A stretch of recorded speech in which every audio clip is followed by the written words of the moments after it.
വാഴക്കാട് ഗ്രാമപഞ്ചായത്ത് RRT വളണ്ടിയർമാർക്ക് ദുരന്ത നിവാരണ പരിശീലനം നൽകി. എടവണ്ണപ്പാറ ചാലിയാർ കൺവെൻഷൻ സെന്ററിൽ നടന്ന പരിശീലന പരിപാടി ഗ്രാമപഞ്ചായത്ത് പ്രസിഡന്റ് അഡ്വക്കേറ്റ് MK നൌഷാദ് ഉദ്ഘാടനം നിർവഹിച്ചു. വൈസ് പ്രസിഡന്റ് ഷമീന സലീം അധ്യക്ഷത വഹിച്ചു. മഞ്ചേരി ഫയർ ആൻഡ് റെസ്ക്യൂവിലെ മുഹമ്മദ് ഹബീബ് റഹ്മാൻ, ജാബിർ T, ജോജി ജേക്കബ് എന്നിവർ ക്ലാസ് എടുത്തു.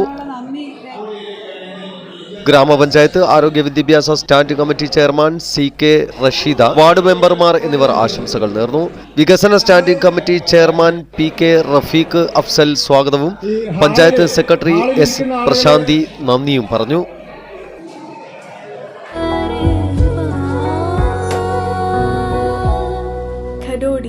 Golden diamonds, Mavoor, Poovattuparamba. ഈ ഓഫർ പെരുമഴയിൽ 10% മുതൽ 50% വരെ എല്ലാ വസ്തുക്കൾക്കും ഡിസ്കൗണ്ടുകൾ ലഭ്യമാണ്. Welcome to Kairali Silks Mavoor.